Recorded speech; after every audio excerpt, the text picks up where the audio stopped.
సుబ్రహ్మణ్యం గారు, ఈ రోజు మనం చర్చించుకోబోయే జీవన సమస్య తిమ్మిర్లు. ప్రస్తుత పరిస్థితులలో కొంతమంది ఈ తిమ్మిర్ల సమస్యను ఎక్కువగా ఎదుర్కొంటున్నారు. అసలు ఈ తిమ్మిర్లు రావడానికి కారణాలు ఏంటంటారు? తిమ్మిర్లు ఇది సాధారణంగా ప్రతి ఒక్కరూ ఎదుర్కొనే సమస్య. ఎక్కడైనా సరే ఒకే భంగిమలో కూర్చున్నట్లయితే కొంతసేపటి తర్వాత ఏ భంగిమలో కూర్చున్నారో దాన్ని బట్టి ఆ యొక్క భాగాల్లో తిమ్మిరి పట్టడం అనేది సర్వసాధారణం. అయితే ఇక్కడ జరిగేది ఏంటంటే, ఎప్పుడైతే ఒక భంగిమలో కూర్చున్నప్పుడు రక్తనాళాలు లేదా కండరాలన్నీ ఒక్కసారి దాని మీద ఒత్తిడి పడి రక్త సరఫరా సక్రమంగా కాలేని పరిస్థితుల్లోనే తిమ్మిర్లు అనేది ఆ భాగంలో ప్రారంభమవుతాయి. రక్తలేమి ఉండే వాళ్ళలో ఈ సమస్య ఎక్కువగా ఉంటుంది. ఇక శరీరానికి కొన్ని భాగాలకు సరైన వ్యాయామం లేకపోవడం వల్ల ఈ సమస్య ఎదురవుతుంటుంది. రక్తం చెడిపోయినా సరే దానివల్ల కూడా తిమ్మిర్లు వచ్చే అవకాశాలు ఉంటాయి. సుబ్రహ్మణ్యం గారు, మరి ఈ తిమ్మిర్ల సమస్య నివారణకు ఆయుర్వేద ఔషధం ఏ విధంగా తయారు చేసుకోవాలో వివరిస్తారా అండి?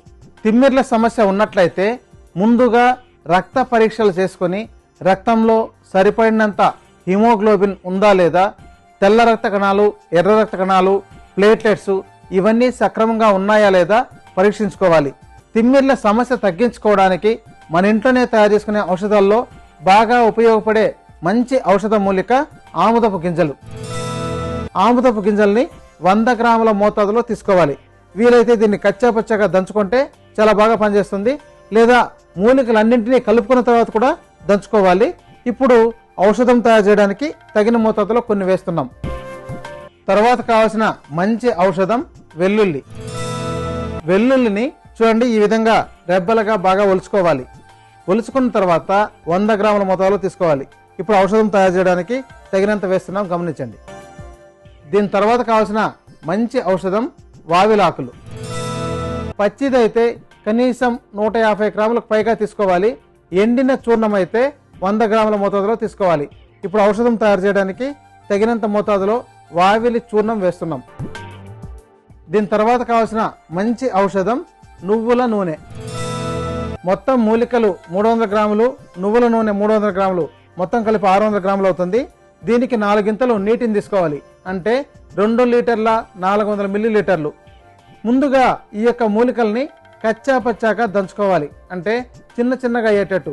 బాగా మెత్తగా నూరాల్సిన అవసరం కూడా లేదు. ఇక్కడ కచ్చా పచ్చాగా దంచుకొని ఈ యొక్క మొత్తాన్ని ఒకసారి కలిపేసి సన్నటి మంట మీద పెట్టి మరిగించాలి. అంటే ఒక పాత్రలో పోసి మరిగించినట్లయితే మొత్తం నీటి ఆవిరంతా పైకి వెళ్ళిపోతూ కేవలం తైలం మాత్రమే మిగులుతుంది. తైలం మిగిలిన తర్వాత దించి వడపోసుకొని ఒక కాసు సీసాలో దాచుకోవాలి. ఇక ఉపయోగించే విధానంలో రోజు ఉదయం నిద్ర లేవగానే విరేచనానికి వెళ్ళొచ్చిన తర్వాత ఈ తైలాన్ని గోరువెచ్చగా చేసి మొత్తం తల నుంచి పాదాల దాకా బాగా పట్టించి మర్దన చేయాలి. అంటే ఎంతసేపు మర్దన చేయాలి అనే ప్రశ్న చాలా మందికి ఉంటుంది.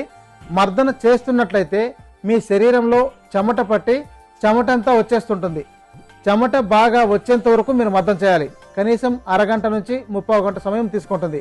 చెమట పట్టిన తర్వాత మీరు బాత్ పౌడర్ను ఉపయోగించి, అంటే సున్నిపిండి లాంటిది ఉపయోగించి మొత్తం ఈ తైలాన్ని అంతా తుడిచివేసి తర్వాత స్నానం చేసుకోవాలి.